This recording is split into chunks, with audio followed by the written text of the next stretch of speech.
ክምር ያስተሳሰብ ገለባ መናድ አለብን። ወሬትተን ክምር ያስተሳሰብ ገለባ ኃይልን እንዴት ልመላል እንችላለን? ከወሬ እንዴት እንወጣለን? ከወሬ መውጣት አለብን። ይህን ክምር አስተሳሰብ ገለባ መናድ መቻል አለብን። ይህን ካልቻልን ወደ አሰብነውና ወደ አቀድነው መድረስ አንችልም። ይቅርታ። እውነተኛ ኃይል የሰዎች ቁጥር ብዛት ወይም ክምር አይደለም። እውነተኛ ኃይል የሰው ክምር በተፈጥሯዊ ሕግ ነው እንጂ የኃይል ውጤት አይደለም። የጥበብ ውጤት አይደለም። የእውቀት ውጤት አይደለም።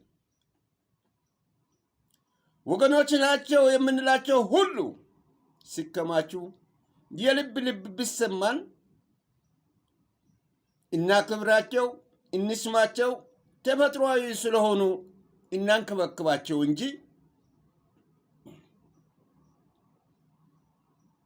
ምርት ናቸውና ሀብት ናቸውና ገንዘብ ናቸውና በአግባብ ለመጠቀም እንሞክር እንጂ በያለንበት ዘራችን ቢበራከቱ እንዴት ጥሩ ነገር ነበረን። ነገር ግን ምንም ኃይል የሌላቸው ቁጥር ብቻ ለስራ ያልበቁ ለምግብ የደረሱ ምን ዋጋ አላቸው?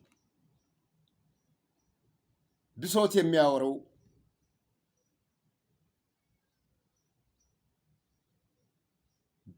የሚያወሩ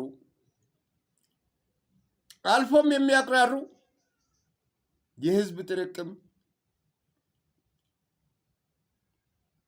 መመኪያ ሊሆን ይችላል። የአስተሳሰብ ገለባ ተሰብስበው በአስተሳሰብ ገለባ ምርት ይሆናል።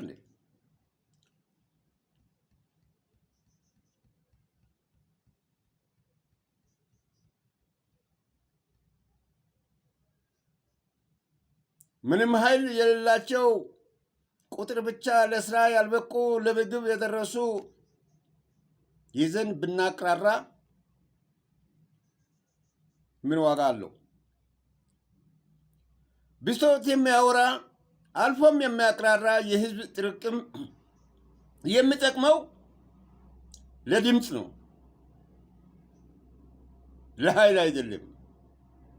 ለቴክኖሎጂና ለእውቀት አይደለም። በአግባቡ ስራ ላይ ለማዋል የሚያስችል ጥበብ ከሌለ እንደ እህል ዘር የተለያየ እህል ዘር አለ። በእንደዛ አይነት መልክ አንዱ እህል ዘር ለሌላው እህል ዘር ፍሬ አያፈራም። የራሱን ዘር በቆሎ፣ ማሽላ፣ ስንዴ፣ ገብስ እያንዳንዱ የራሳቸውን ፍሬ ነው የሚያፈሩ። አህያ ላም አትወልድም። ላም አህያን አይወልድም።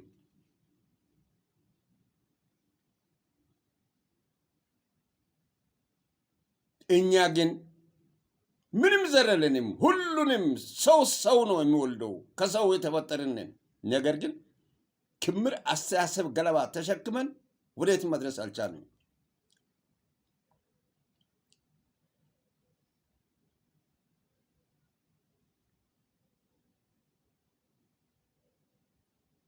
ይሄ ድምፅ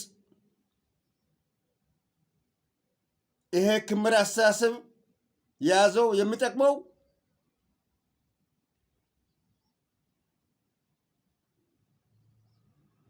ለኮረጆ ነው። ደግፈኝ ለማለት ቁጥር ለማብዛት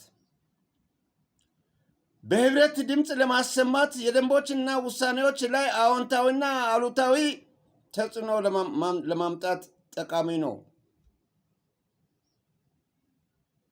ክምር አስተሳሰብ የያዘውና የቁጥር ብዛት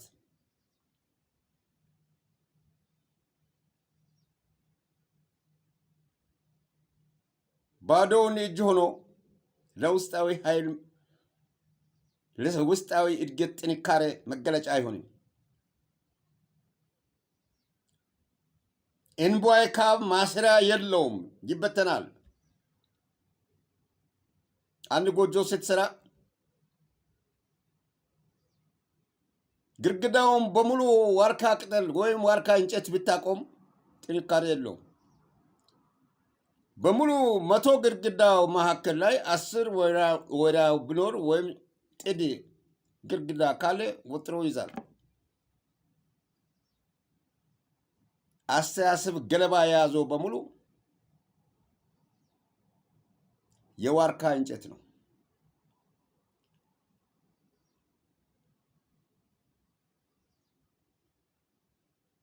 12 ወራት ውስጥ ይበሰብስና እንደገና ቤቱ እንዳያሳድስ ሌላ ወጪ ለማውጣት ይጋብዛል። ስትቀይር ስታሳድስ ሁልጊዜ ትዳከራል።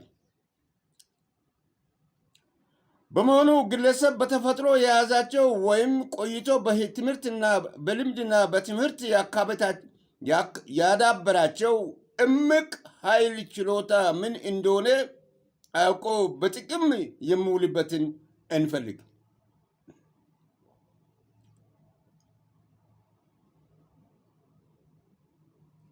እንደ ከዋርካ እንደተሰራ ጎጆ በየ12 ወሩ እያሳደስን ከምንለፋ በመሆኑ ግለሰብ በተፈጥሮ የያዛቸው ወይም ቆይቶ በልምድና ትምህርት ያዳበራቸው እምቅ ኃይሎች ችሎታ ምን እንደሆነ አውቀን በጥቅም የሚውልበትን እንፈልግ።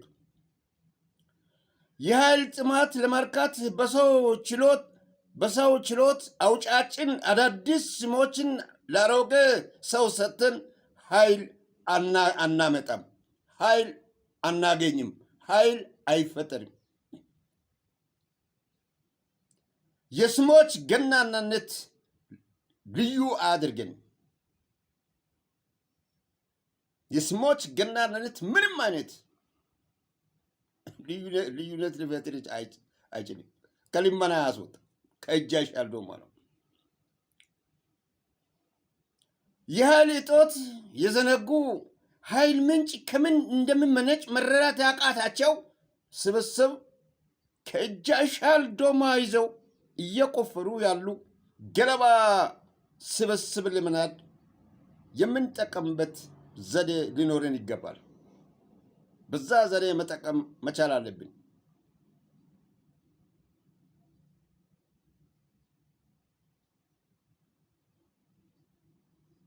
ገለባ ተሰብስቦ ፍሬ አይሆንም።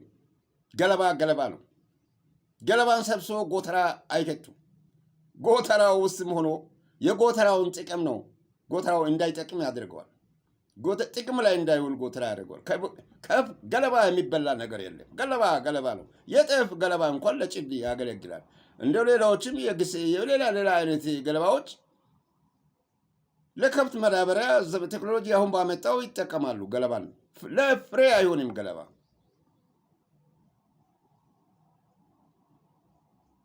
የኃይል እጦት የዘነጉ ኃይል ምንጭ ከምን እንደሚመነጭ መረዳት ያቃታቸው ስብስብ ከእጅ አይሻል ዶማ ይዘው እየቆፈሩ ያለው ገለባ ስብስብ ለመናድ የምንጠቀምበት ዘዴ ሊኖረን ይገባል። በየጊዜው በየሰዓቱ በየወሩ ቤት እያሳደስን አንኖርም። የኃይል ክስተት በአንዳንድ ግለሰቦች፣ ቡድኖች አካባቢ የተከማቸ ሆኖ ከዚያም ፈቀቅ ካለ የሚበተን ብለን ሳንወስድ ሁሉን በሁሉ አደላዳይነት መላ አካል ውስጥ ኃይል የሚገለጽ መሆኑን ተረድተን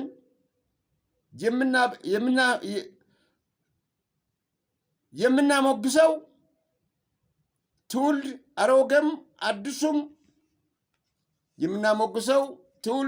አሮጌም አዲሱም ኃይል የአንድ ልዩ ትውልድ ድርሻ አድርገን ሳናስብ የህዝብ ጠቅላላ ታሪክ ሳናጥላላ ከሚያጣጥል በቀለመ መነጽር ከምናይ ማንነት ወጥተን ድፍረት፣ ኃይል፣ ጽናት፣ ጀግንነት ተላብሰን በጀግንነት ወኔ ኃይል አሰባስበን ከዘር ቋት ተላቀን በስራ ጥራት ጥንካሬ መለወጥ ለውጥ አድርገን በኃይል መታነጽ ያስፈልገናል። እንዲህ ካልታነጽን በዘር ቋት ላይ ቆመን ምንም አንዳች ፋይዳ አላመጣም።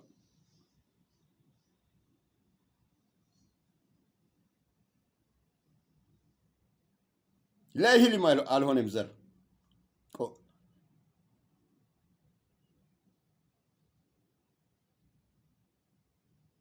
ይህን የክምር ገለባ አስተሳሰብ ኃይል ከውስጣችን እንዳለን የክምር አስተሳሰብ ገለባነታችንን እናጠፋለን፣ እናስወግዳለን። ከዛም ወደ ለምግብ የበቃን ለስራ ያልበቃን ከምንሆንበት ለስራ የበቃን እንሆናለን። ለወሬ የበቃን አንሆንም። በወሬ የሰበሰቡት ገንዘብ ለትውልድ ሲወርድ ሲዋረድ እንደመጣ መሬት አይሆንም። ምንም ባጣ ደሃ አባት ለልጁ ርስት መሬት ያወርሳል። መሬት የሌለው የሚያወርሰው የለውም። ርስት የሌለው ለልጁ የሚያወርሰው የለም። ወሬ ምን ልናወርስ አንችልም።